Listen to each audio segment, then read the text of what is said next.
When little Karen slapped Judge Judy's desk, the entire courtroom froze, except for Karen, who stood there smirking like she'd just won something. She had no idea that in the next 30 seconds, her confidence would crumble piece by piece. Judge Judy didn't raise her voice, didn't move an inch, yet the silence around her began tightening like a noose. And the moment Judge Judy asked one simple question, Karen's smirk cracked for the first time. But what happened next didn't just wipe the smile off her face. It exposed a secret no one in that courtroom was ready for. But before we dive in, tell me, where are you watching from? Don't forget the subscribe button. The courtroom air feels thick, like even the oxygen is waiting to see how far this girl is willing to push her luck. She stands there, a teenager with bright nails, tangled attitude, and a stare that challenges the very concept of authority. The kind of stare that says she has never been told no without laughing afterward. Judge Judy does not move. She sits with a posture carved from discipline and years of listening to lies collapse under their own weight. The girl's smirk widens at Judy's stillness, mistaking silence for surrender. She leans back, hand on her hip, as if posing for a camera that does not exist. Her mother sits behind her, spine bent with embarrassment, hands wringing a worn purse strap. She looks like someone who has apologized for this child more times than she has slept. When Karen, the girl everyone in the room will soon call Little Karen, flicks her gum across her tongue with a loud pop, her mother flinches, whispering her name like a prayer that will never be answered. Across the aisle sits the plaintiff, a quiet woman in her late 50s holding a cracked phone like it is a wounded bird. Her fingers rest gently over the shattered glass, as if she is afraid to disturb whatever truth sits beneath it. She does not glare, does not posture, does not perform. She watches the teenager the way a person watches a storm they already survived, not with fear, but with a tired kind of sadness. Judge Judy finally inhales, a slow breath that feels like a fuse being lit. The courtroom leans forward with her, papers rustle like whispers. A fluorescent light hums above them, flickering with perfect dramatic timing. "So," Judy begins, voice level, "you slapped my desk. Would you like to explain why?" Karen shrugs, rolling her eyes so dramatically the back row can see the white of them. "Because," she says, "I wanted to get your attention. Duh." The room exhales in disbelief, a soft wave of murmurs rising like heat. Judy's expression remains unchanged, which somehow makes her look more dangerous. Silence gathers around her like armor. Without warning, Karen crosses her arms and adds, "Isn't that your job, to pay attention when someone like me talks?" Her mother whispers, "Please stop," but the girl does not hear. Or maybe she does, and ignores it with practiced ease. Judy studies her with a gaze that could sand down steel. "Someone like you," she repeats, voice calm. "What exactly does that mean?" For the first time, the smirk falters. Just a tremble, small, quick, but real.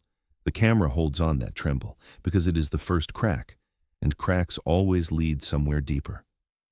Judy leans forward, eyes narrowing with precision. "Before we continue," she says, "answer me this. Who taught you that disrespect gets you what you want?" The girl freezes. The fire has started. The smirk returns, sharper this time, as if the crack Judy exposed in her confidence has already sealed itself. She leans back, crossing her legs with theatrical boredom, the fluorescent lights catching the gloss on her shoes like she is posing for a magazine instead of standing trial. The courtroom is still adjusting to the aftermath of Judge Judy's question when Karen decides to reclaim the stage.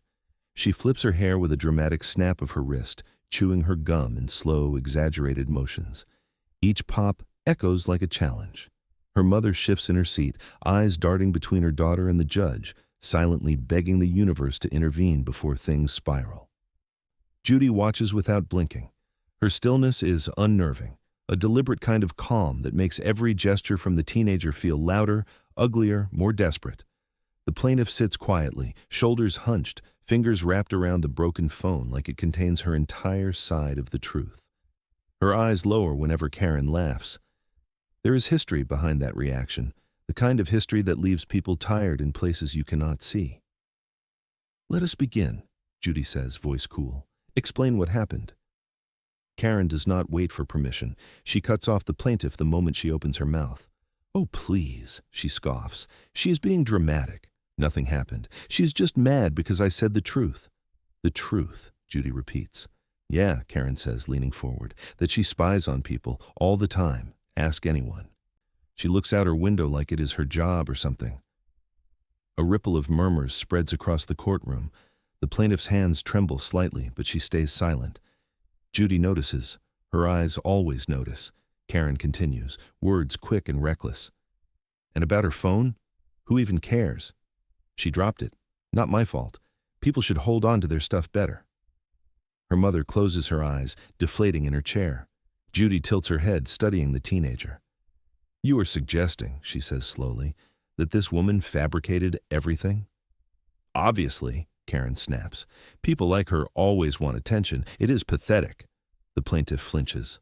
The mother bows her head. The courtroom stiffens. Judy does not. Her voice remains impossibly steady. "Interesting," she murmurs. "Because the details in your story do not align with the complaint." Karen laughs, high, thin, shaky under the surface. "Then your complaint is wrong." Judy raises a brow. "Is it?" Karen shrugs, arms crossing. "I know my rights. You cannot just accuse me of stuff without proof." A faint smile touches Judy's lips, not kind, not cruel, but surgical. The kind of smile that appears right before truth sharpens into a blade. "Proof," Judy echoes softly, "is precisely what I intend to examine." Karen rolls her eyes again, but there is a flicker, a tiny, quick flash of hesitation that betrays her certainty. Judy catches it. The mother catches it. The plaintiff sees it too. The courtroom feels smaller now, tighter, as if the walls themselves are leaning closer. Judy nods to the bailiff. "Please take the defendant's phone." Karen sits up straight, posture snapping into panic before she can hide it. "My phone? Why? You do not need that. You cannot just—" "I can," Judy interrupts gently. "And I will." The mother's breath catches. The plaintiff lifts her head for the first time. Karen's fingers lock around the device like it is the last piece of control she has left. Judy's hand extends, palm open, unshakable. "Bring me the phone," she says. And the girl's smirk, for the second time, begins to tremble. The bailiff's footsteps echo like a countdown as he approaches the girl. Karen holds the phone tighter, knuckles whitening, her confidence thinning with every inch he closes. The courtroom feels charged now, like static before lightning. Karen's posture stiffens, jaw tightening as if she can physically hold her power in place.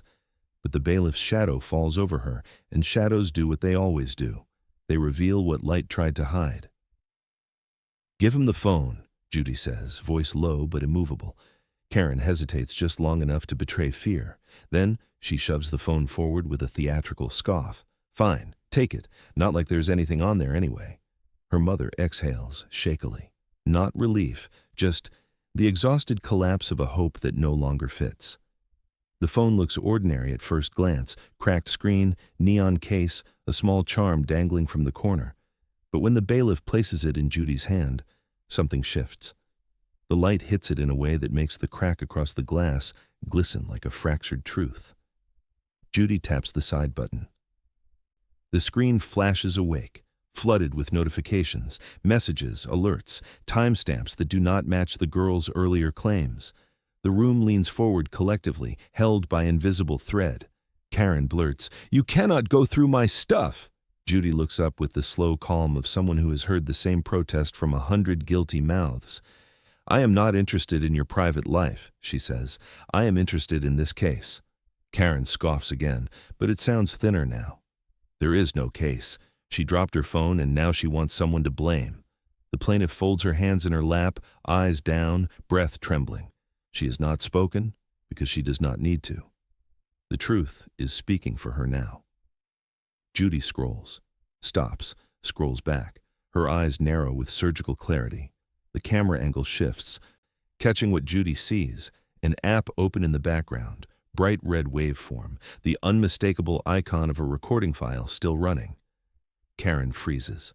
The mother gasps, a quiet, broken sound, half fear, half shame. Judy taps the screen once. The red line pulses. "Interesting," she murmurs. "You were recording." It It must have opened by accident, Karen stammers. Her voice is cracking now, the edges folding inward. I did not mean. I was not. You did not mean to record, Judy repeats. Yet it has been running for 14 minutes. Karen swallows hard. Judy tilts the phone slightly. That is roughly the amount of time you have been in my courtroom. The air thickens. The plaintiff lifts her head slowly, eyes widening with a mix of dread and vindication. Karen shakes her head, voice rising. It is not what you think, I swear. I did not. Judy holds up a hand. Silence hits like a door slamming shut. She looks at the mother. Did you know about this? The mother's face collapses inward. No, she whispers. God, no. Judy presses her thumb to the screen. A thin audio bar brightens, waiting. Karen's breath hitches, a small, broken sound, because she knows exactly what is coming. Judy taps the play button. A voice bursts from the speaker, Karen's voice, laughing, and the courtroom stops breathing. The first sound from the phone is laughter, sharp, careless, echoing through the courtroom like a knife dragged across glass. It is the kind of laugh that does not belong in a place built for truth. The audio crackles, then steadies. Karen's voice fills the room, loud and unfiltered, dripping with the kind of cruelty people only reveal when they think no one is listening. I swear, she jumped like a scared cat. I almost dropped my drink. I was laughing so hard. A few people in the audience shift uncomfortably. The plaintiff sits still as stone, but her shoulders rise and fall in a tight, controlled pattern, as if she is holding back years of hurt in a single breath. Karen lunges forward. Turn it off! That is not what it sounds like. Judy raises one finger, not to silence her, just to remind her who the silence belongs to. The audio continues.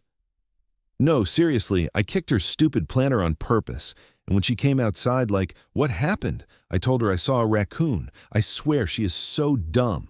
Karen's mother lets out a strangled gasp, pressing a trembling hand to her mouth. She cannot look at her daughter. She cannot look at the plaintiff. She cannot even look at the floor. The shame is everywhere. Judy's expression does not change. Years of these moments have given her a calm that borders on terrifying. The recording grows worse. And if she tells anyone, I will just say she yelled at me first. People always believe the old ones, but whatever, my mom will fix it. The mother's eyes close in slow agony. The courtroom is silent except for Karen's recorded laugh, high, bright, vicious, a sound so out of place against the heavy truth crushing the room that it feels obscene. Judy taps the screen. The audio stops mid-laugh. The silence afterward is suffocating. Karen tries to regain control, but her voice quivers. She made me mad. She was always watching me. She started it. The plaintiff finally speaks, voice soft, cracked at the edges. I watched because I was scared of what you would do next. Karen opens her mouth, but no sound comes out. For the first time, her bravado collapses into something like confusion, like she cannot comprehend the weight of her own actions spoken back at her. Judy leans back, folding her hands atop her desk. Her eyes settle on the teenager with surgical precision. You said you would deny everything if confronted, she says. You said you would rely on your mother to protect you. Do you remember? Karen whispers. I did not mean it. Judy tilts her head slowly.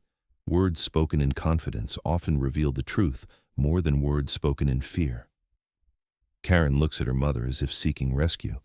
But the mother's guilt is a cage of its own. She sits frozen, tears pooling, unable to defend the indefensible. Judy turns the phone over and places it face down. That, she says quietly, was only one recording. Karen's eyes widen. One? She whispers. Judy nods toward the mother, who flinches. There's another, Judy says. One made by someone you trust far more than that phone. Her voice drops, steady and surgical. Your mother recorded you too. And every inch of Karen's confidence shatters. The mother's breath stutters as Judy's words settle over the room like falling dust. For a moment, she does not move, does not even blink, caught between guilt and the unbearable urge to protect the child who no longer feels protectable. The courtroom holds its breath. Karen turns to her mother with a snap, betrayal flaring across her face like a sudden bruise. You what? She spits, voice cracking. Her mother cannot answer. Her lips tremble, parted just enough for a whisper that refuses to escape.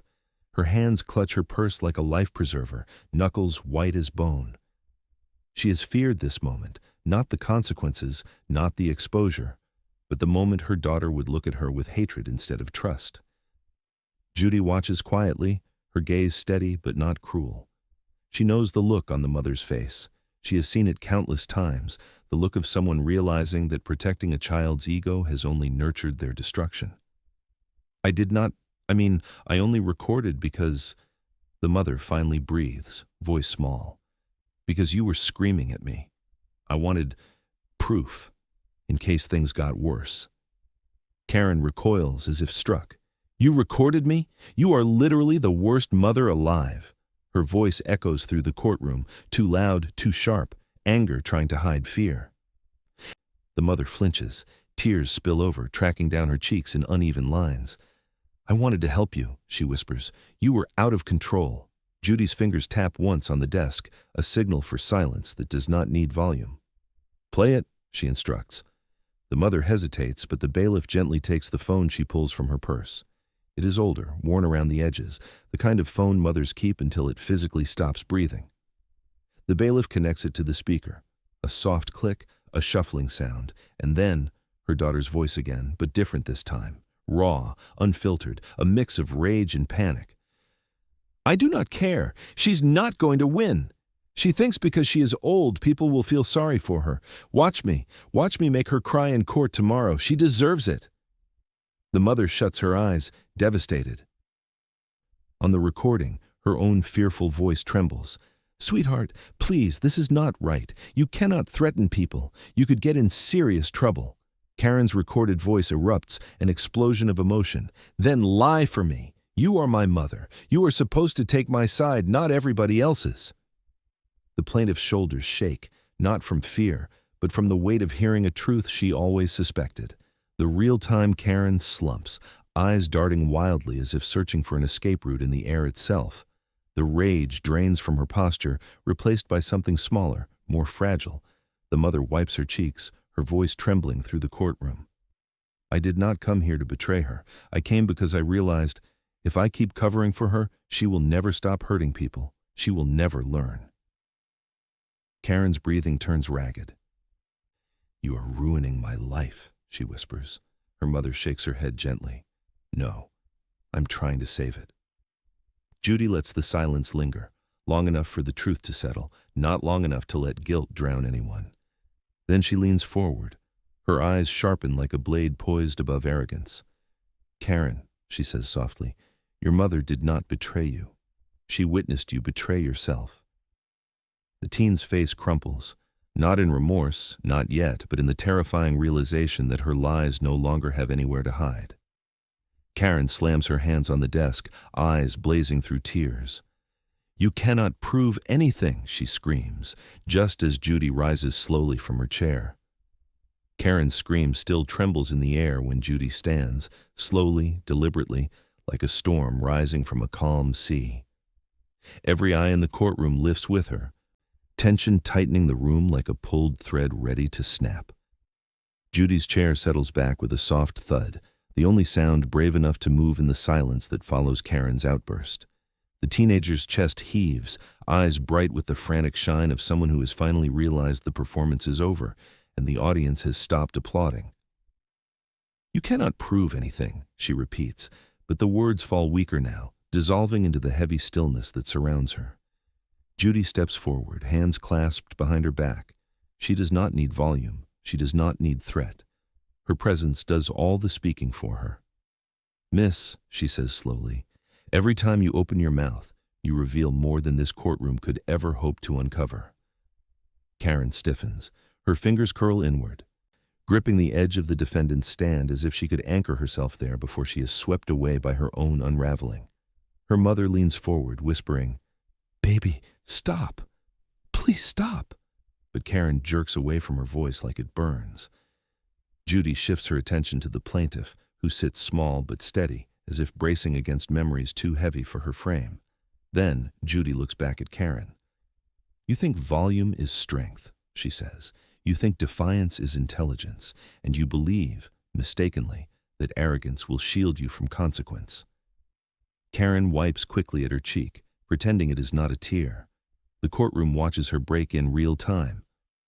Judy returns to her bench, the movement calm, controlled. She lifts a manila folder from the stack beside her, thick, glossy. Its weight alone seems to change the air. "This," Judy says, tapping the cover, "contains screenshots from your social media accounts." Karen jolts. "My what? You cannot go through. That is private." Judy cuts her a sharp, precise look. "When you make your harassment public," she says, "your privacy argument collapses." The plaintiff's eyes widen. She recognizes the folder. She had emailed those screenshots days earlier, praying someone would take her seriously. Judy opens the folder, and the top photo gleams under the lights. Karen, smirking into the camera, captioned with a message dripping in malice. Karen's voice comes out small. That was a joke." Judy flips to the next image. Another caption, another cruel dig, another digital trail of entitlement masquerading as humor. "Do you know what jokes require?" Judy asks. Karen swallows. "What?" "A willing audience." She lays the photos flat on the bench, the glossy paper reflecting Karen's trembling reflection back at her. The teenager looks at her own face and seems startled by it, by the cruelty, by the pride, by the version of herself she cannot deny. Her hands shake. Her mother covers her mouth to hide a sob. The plaintiff finally speaks, voice trembling but steady. "I did not want revenge. I just wanted her to stop." Karen's eyes flicker, something fragile breaking behind them. Judy lets the silence stretch, giving the teen nowhere to run from the truth standing before her. Then she reaches for the last page in the folder, a screenshot more serious than the rest. Karen sees it and gasps, whispering, "No, please not that." Judy lifts the image for the courtroom to see. A message written by Karen herself, dark, threatening, undeniable. "This," Judy says, "is where your joke stopped." The screenshot trembles slightly in Judy's hand, not from her but from the weight of what it contains. A threat written in bright, careless letters, now glowing like a warning flare in the quiet courtroom. Judy places the page flat on the desk, angling it so the courtroom lights catch every sharp edge of the words Karen typed. The message is short, cruel, unmistakably hers. "I hope she cries in court. That would be hilarious." The plaintiff inhales softly, a breath that sounds like a memory resurfacing. The mother presses both hands to her lips, her eyes flooding as her daughter's digital malice stares back at her. Karen's voice fractures. That was not serious. Everyone posts stuff like that. It is not a big deal." Judy arches one brow, and the courtroom tilts around that single gesture. "Not a big deal," she repeats. "You publicly mocked and threatened the woman sitting 3 feet away from you, and your defense is that it is common." Karen stares at the floor, as if hoping the tiles might swallow her whole. Her manicure glitters under the lights, tiny flecks of gold that look strangely out of place on trembling fingers. Judy flips to the next screenshot, a photo of the plaintiff's porch, taken at night. Under it, Karen's caption, "Target acquired." A ripple of unease spreads through the audience. Even the bailiff's stance stiffens. The plaintiff looks away, blinking rapidly, her throat tightening around something too heavy to speak. "Explain this," Judy says. Karen fumbles for a lifeline that does not exist. "It was a joke. It is just dark humor." "My friends thought it was funny." Her mother whispers broken, "Honey, that is not humor. That is cruelty." Karen whirls on her. "You do not get it. You never get it. Everyone online does stuff like this." Judy cuts cleanly through the chaos. "Everyone does not break the law because they see others do it. Everyone does not terrorize their neighbors for entertainment. This is not culture. This is choice." The teenager's breath turns shaky, uneven. Fear and defiance collide behind her eyes, cracking her confidence open from the inside. Judy turns another page. This one is worse. A group chat screenshot, Karen bragging about kicking the plaintiff's planner and daring her friends to get footage next time. A string of laughing emojis trails the message, a digital echo of her earlier cruelty. The courtroom feels smaller now, the walls pressing inward. Karen's mother releases a sob that she cannot swallow back. It spills into the room like a confession. "I tried to raise you better," she whispers. Karen's lower lip shakes. She looks younger now, much younger, like the bravado has peeled away to reveal a frightened child who does not understand how she became the villain in her own story. Judy speaks softly, almost gently. When you harm someone on purpose, when you celebrate their fear, that is not humor, miss. That is intent. Karen blinks hard, tears threatening to spill. Judy closes the folder, the sound sharp as a gavel strike. Now, she says, turning to the plaintiff, I have one question for you. The plaintiff looks up, startled. Judy's voice lowers. Is there something you have not yet shared with this court? The plaintiff hesitates, her eyes shifting toward her purse where something waits. Her fingers slip inside, closing around a small object. When she pulls it out, the entire courtroom leans forward, because it is not paper. It is a USB drive. The tiny USB drive glints beneath the courtroom lights, no bigger than a thumb, yet the moment it appears, the atmosphere shifts. Truth often hides in small places, and sometimes it hides on video. The plaintiff rises slowly, both hands wrapped around the USB as though it were fragile, dangerous, or both. Her steps toward the bench are careful, hesitant, not out of fear of Judy, but of what this evidence will force her to relive. When she places the drive in Judy's open palm, her fingers shake. This is from my security camera, she whispers. Karen stiffens. Security camera? You never mentioned. Judy raises one hand, silencing the protests before they can grow teeth. She gestures for the bailiff to connect the USB to the court's monitor.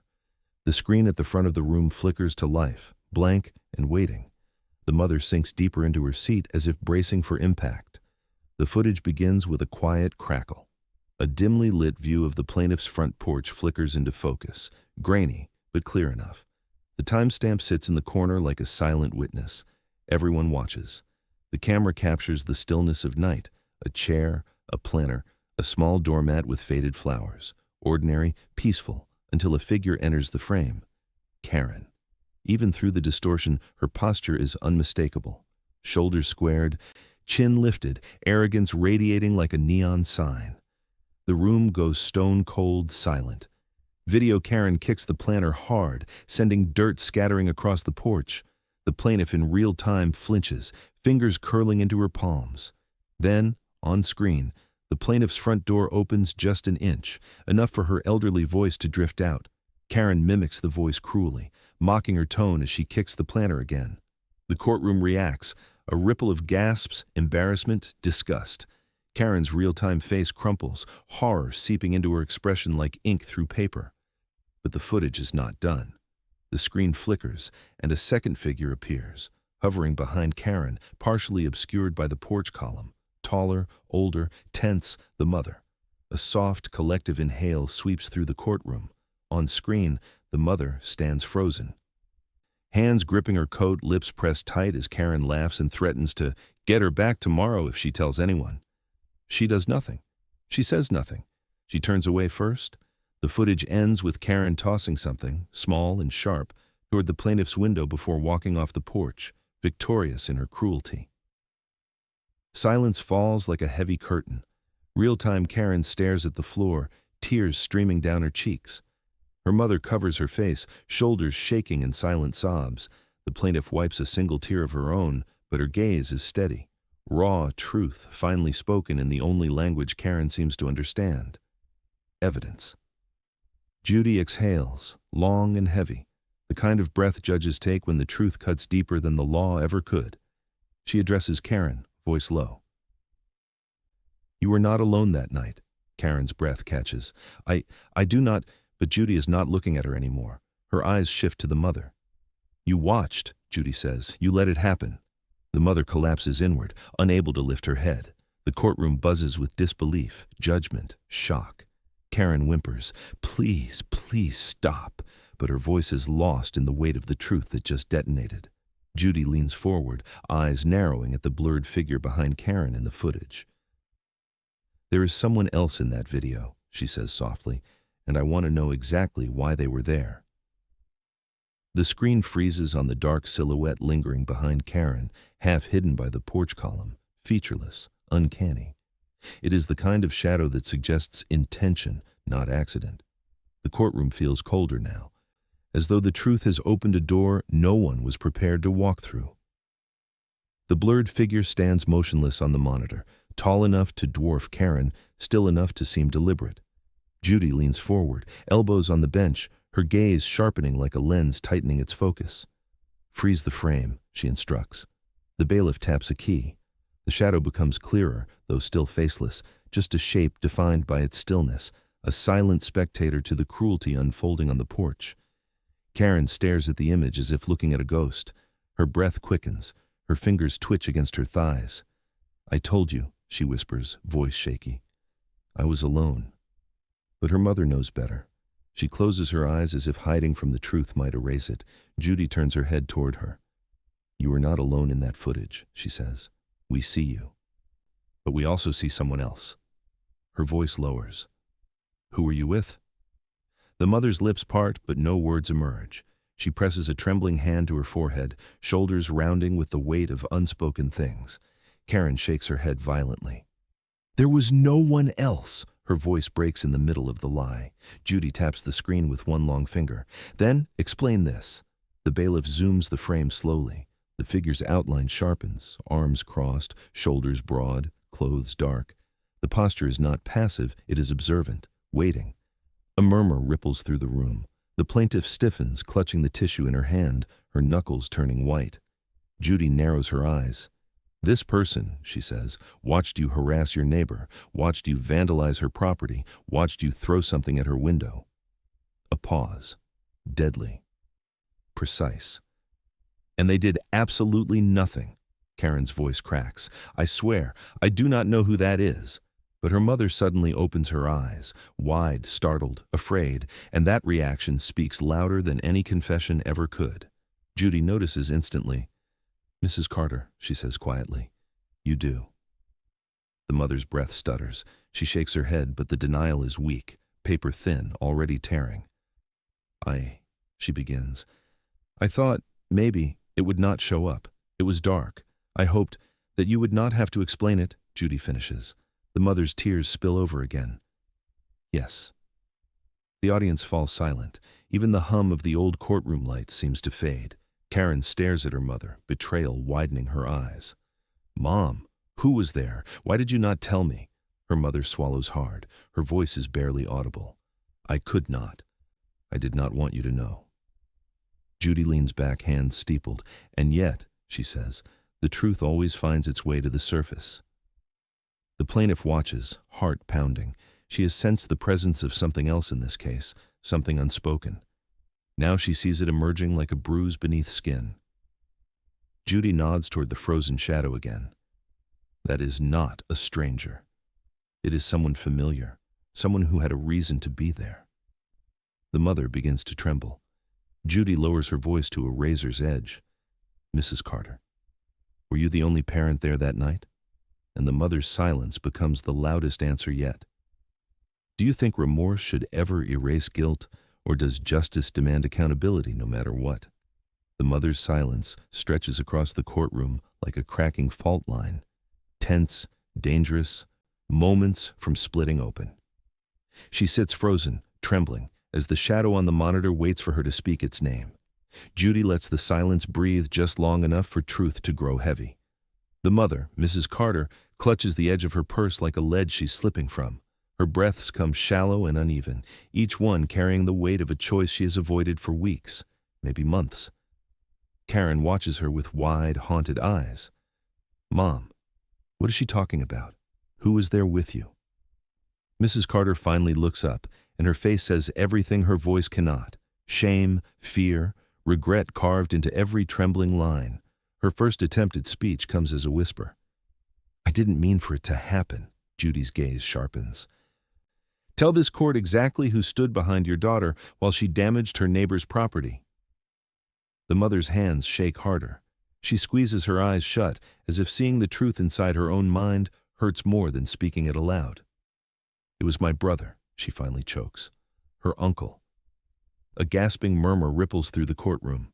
Karen jerks back, confusion and anger tangling in her expression. "Uncle Dave? Why would he even be there?" Mrs. Carter's voice cracks down the middle. "He came over that night, late. He said he wanted to talk. But But when he heard you arguing with the neighbor earlier, he insisted we keep an eye out. Judy's eyes narrow. And instead of stopping your daughter, he watched. Like entertainment. The mother nods miserably. He said kids needed to learn to stand up for themselves, that the neighbor had it coming for complaining all the time. I told him to leave it alone, but he followed us outside anyway. She presses her hands against her face, sobbing. I turned away for 1 second, just one, and when I looked back, Karen was already kicking the planter, and he just stood there, watching, smirking. Karen's breath stutters. You let him watch me do that? Why didn't you stop me? Why didn't he? Because, Judy interrupts. Your mother was afraid. She lets the words settle. A grown woman, afraid of confrontation, afraid of conflict, and worst of all, afraid of teaching her child the word no. And your uncle, he fed that fear. Mrs. Carter bows her head in shame. I thought if I didn't make a scene, if I just brought her inside after, it would all blow over. Judy's tone cools to steel. Cruelty does not blow over, it festers. The plaintiff sits still, digesting every word, her fingers knotted together. She's not angry, not visibly. She's tired, deeply tired of being minimized, dismissed, and now, finally, vindicated in the worst possible way. Karen wipes her eyes with the back of her hand, mascara smudging at the corners. So what? You're saying Uncle Dave just watched me ruin my life?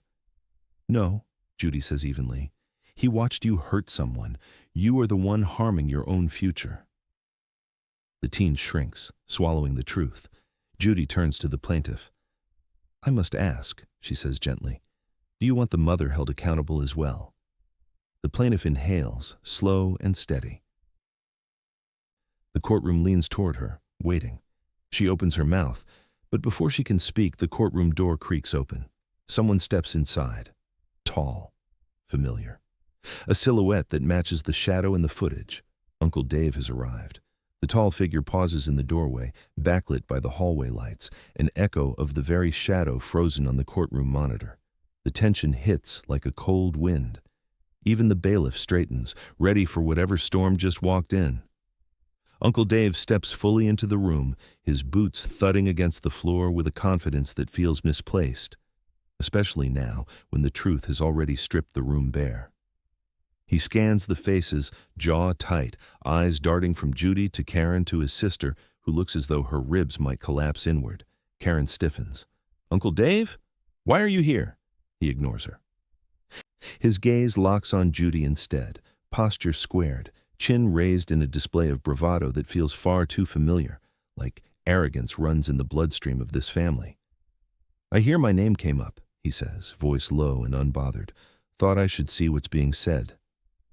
Judy does not blink. Sit, she instructs, pointing to the row behind Karen's mother. It is not a suggestion. He sits, though not without a glare sharp enough to cut glass. Judy turns her attention away from him entirely, refusing to let the distraction redirect the momentum of the case. She focuses on the plaintiff, who still stands, caught between pain and the pressure of the room's expectant silence. I'll repeat my question, Judy says gently. Do you want the mother held accountable for what happened? The plaintiff draws in a trembling breath. Her voice takes a moment to form, but when she speaks, it carries a quiet strength. No, she says. A wave of murmurs rises, confusion, disbelief, even a faint gasp from Karen herself. The mother looks up, stunned, but the plaintiff continues, steadying her voice as she goes. I don't want punishment. I want understanding. I want this young girl to see the damage she's done, not because she's evil, but because she's heading down a path where cruelty will feel normal. She pauses, eyes softening. And no one deserves to become that. Karen stares at her, confusion swirling with something unexpected. Shame, maybe, or the first flicker of a conscience finally waking up. Judy leans back slightly. You're choosing compassion. I'm choosing hope, the plaintiff replies. Someone has to. Karen's throat tightens. She looks down at her hands, the same hands that smashed the planter, threw something at a window, typed threats without hesitation. They tremble now, as if the weight of everything they've done has finally settled onto them. Mrs. Carter covers her mouth, tears slipping out again. Uncle Dave shifts uncomfortably, expression twisting, Not guilty, not ashamed, but annoyed. The contrast between his hardness and the plaintiff's gentle strength is stark.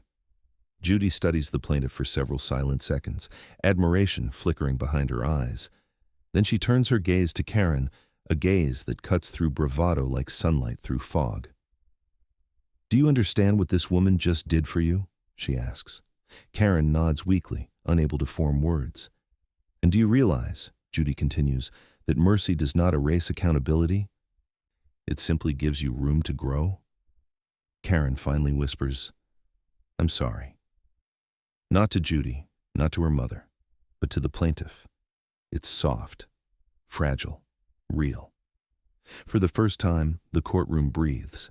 Then Judy straightens just slightly, a subtle shift in posture that signals something deeper is coming, something heavier. Her voice lowers, steady as a heartbeat. "There's something you all need to know," she says, "something I haven't mentioned yet." The room stills. Karen looks up, eyes wet. Judy continues. "Months ago, a sealed report was filed about this young girl. Bullying, vandalism, repeated harassment. The details were nearly identical to this case." Karen's face drains of color. Her mother's breath catches. Uncle Dave leans forward, suddenly alert. The plaintiff's eyes widen in shock. Judy's voice softens, not harsh, not angry, but deeply serious. "You've been here before, Karen," she says, "and this time, we're not dealing with a first mistake." Karen's face drains as Judy's words echo through the courtroom. "You've been here before." The revelation doesn't just land, it detonates.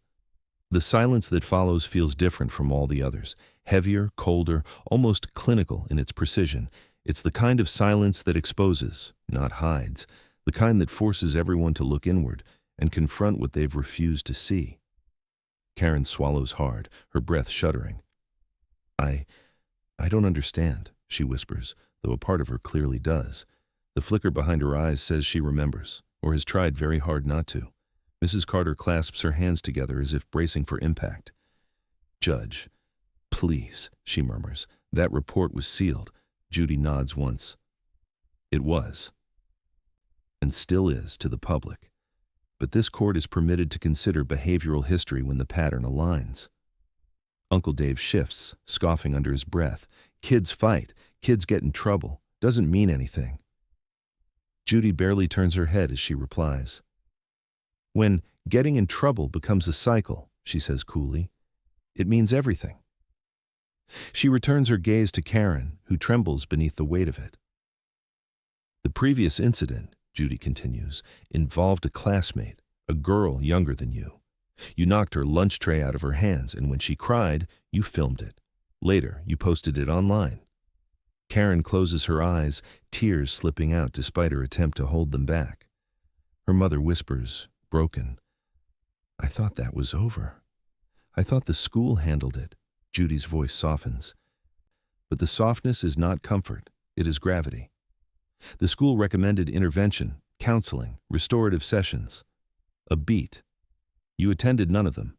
The mother's hand flies to her mouth. I didn't know," she refused. "I thought, Karen, why didn't you tell me?" Karen sobs quietly, not defiant, not angry, just small. "I didn't want you to think I was a bad person."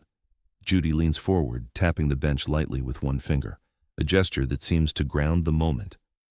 "You are not a bad person," she says, "but you are someone who has hurt others without understanding or caring about the consequences. And that is a pattern that must be confronted."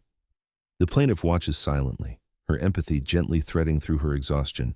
She understands better than anyone the burden of patterns, of repeated pain, of repeated silence. Judy continues, "What concerns me most is not the cruelty itself, but the escalation. From school bullying to property damage, now to threats and coordinated harassment." Karen wipes her nose, shaking her head. "I didn't mean to escalate anything. I wasn't thinking." "That," Judy replies, "is exactly the problem." The mother finally breaks. Her voice trembles as she speaks. "I've failed her," she whispers. "I kept thinking she'd grow out of it, that it was just attitude, teenage anger. I didn't see the harm she was causing." Judy looks at her with unexpected gentleness. "Seeing the truth laid is painful, But refusing to see it is worse. Uncle Dave scoffs again. You're blowing this out of proportion. Judy turns her eyes on him, a calm, withering stare. You enabled it, she says plainly. You validated her cruelty with your silence.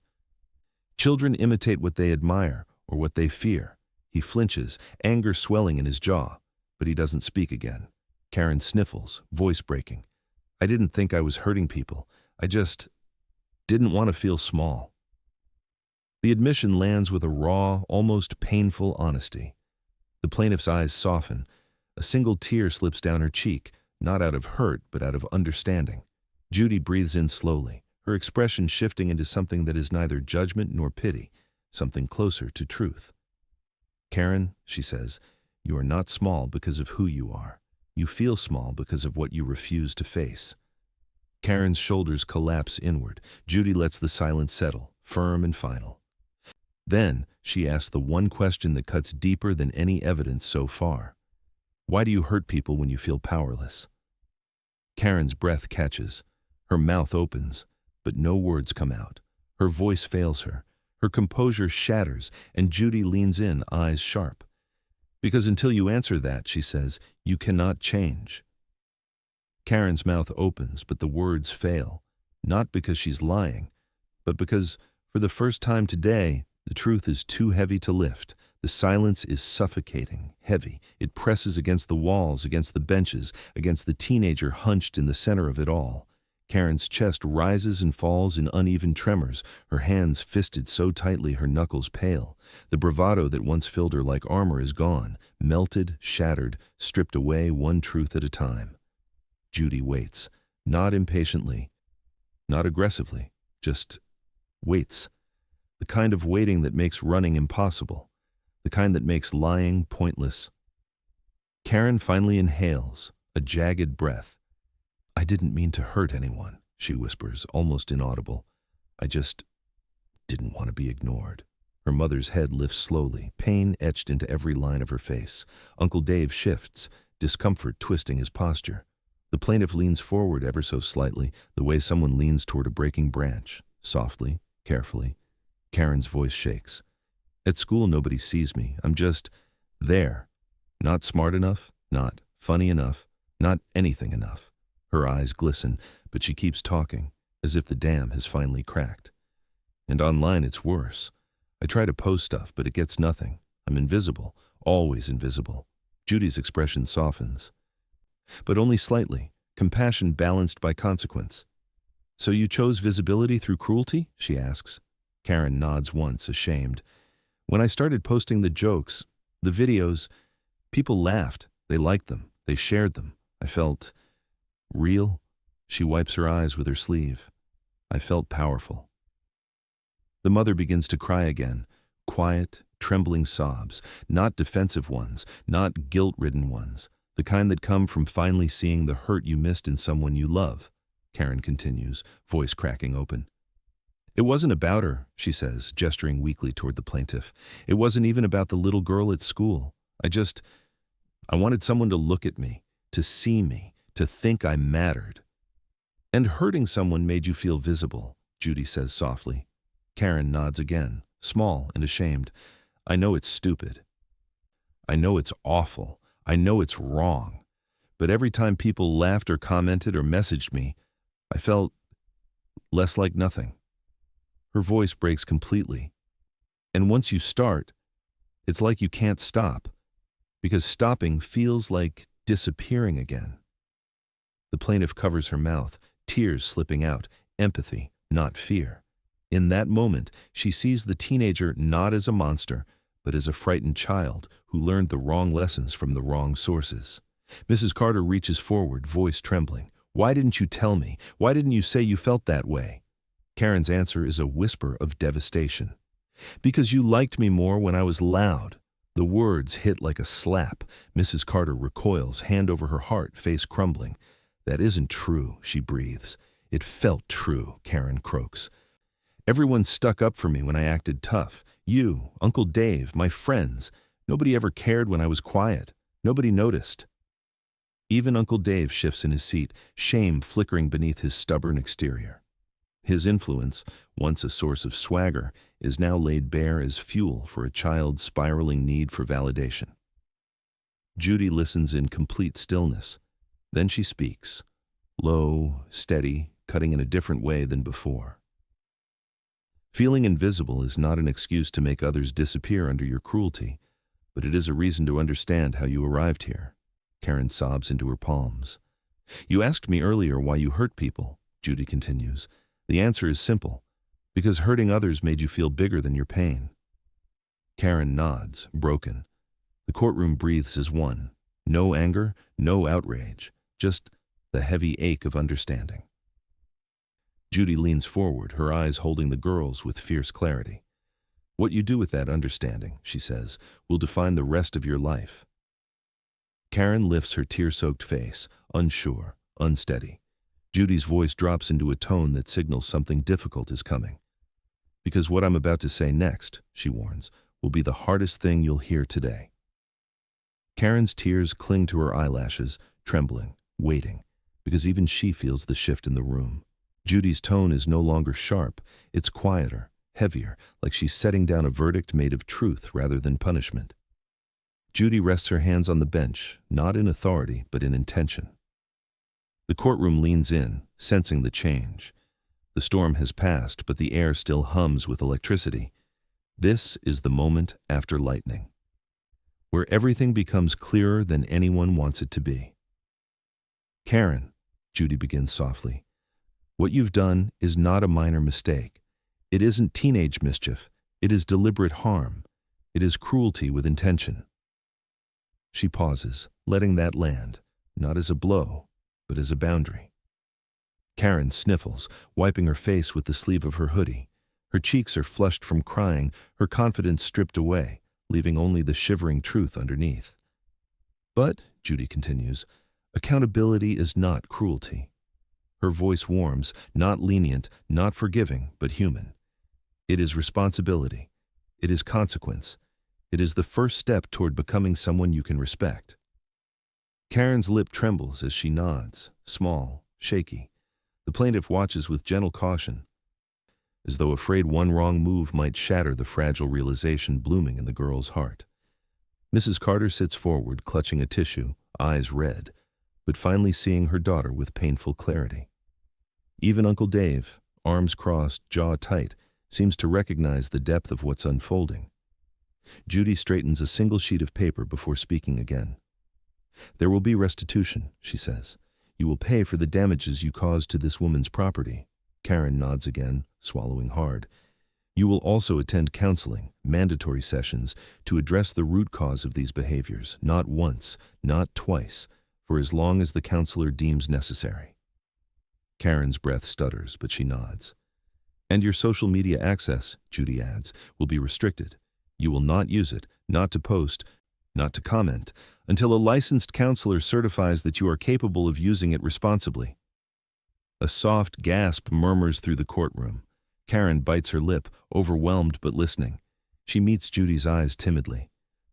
Okay, she whispers. I'll do it. But Judy isn't finished. She shifts her gaze to Mrs. Carter. And you, she says gently but firmly, will attend parenting classes, real ones, not optional, not when you have time.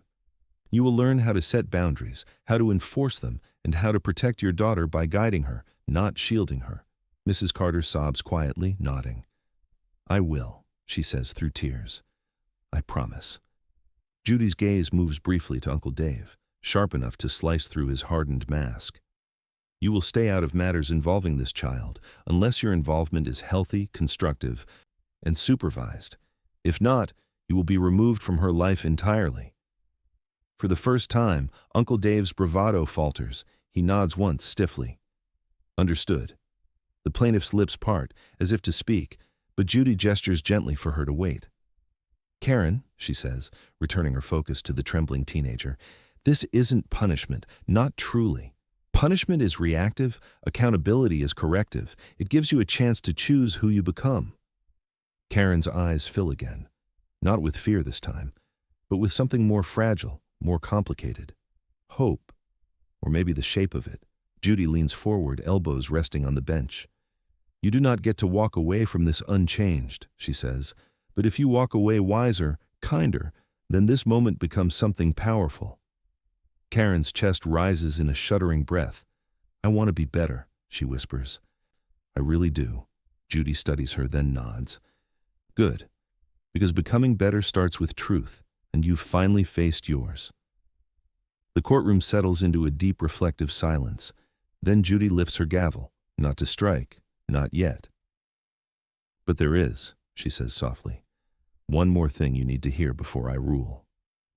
Karen stiffens. The plaintiff freezes. Mrs. Carter clutches her purse. Uncle Dave leans forward ever so slightly. Judy's voice lowers to a weight that seems to steady the air itself. What comes next isn't about evidence or law, but about who you will choose to be. Before you hear the verdict, ask yourself, can anyone truly change, or do people just get better at hiding who they are? Judy's gavel hovers in the air, not raised in anger, not poised for order, but suspended in a moment where a single breath could change the trajectory of a young life. Even the lights seem to steady, waiting. Judy lowers the gavel, setting it gently against the wood. Not striking, not yet. The gesture is soft, almost tender, because what she's about to say does not need force. It needs clarity. Karen, she begins, you have spent a long time believing that attention is the same as worth. That noise is power. That cruelty makes you visible. She lets the words float in the quiet space between them. But I want you to hear something that matters far more than any punishment I can give. Karen sniffles, wiping her sleeve across her cheeks, eyes swollen from crying, but finally, present, listening, truly listening. Judy continues, voice steady as a spine. You were never invisible, not once. Not to the people who cared about you, not to your mother, not to your teachers, not even to your neighbor here.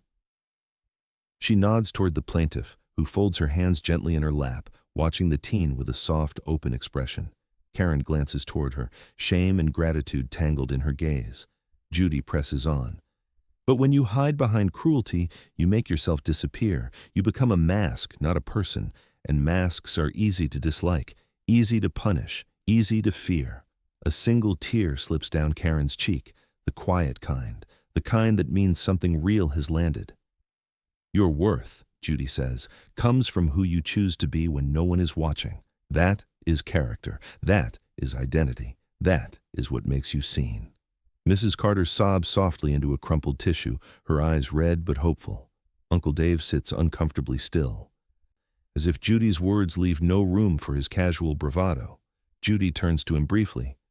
And adults who encourage cruelty, through silence or participation, teach children to believe compassion is weakness. That ends today. Consider yourself warned. He drops his gaze. Then Judy turns to the plaintiff. You have shown more grace in this situation than anyone had a right to expect. The plaintiff nods gently.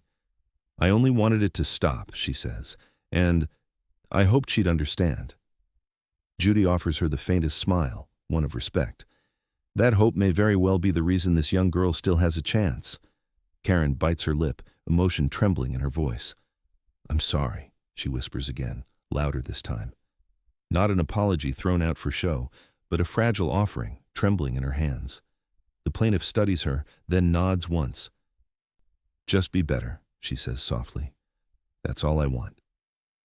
The words hit Karen with more impact than any punishment. She swallows, nodding with a small, broken whisper. I will.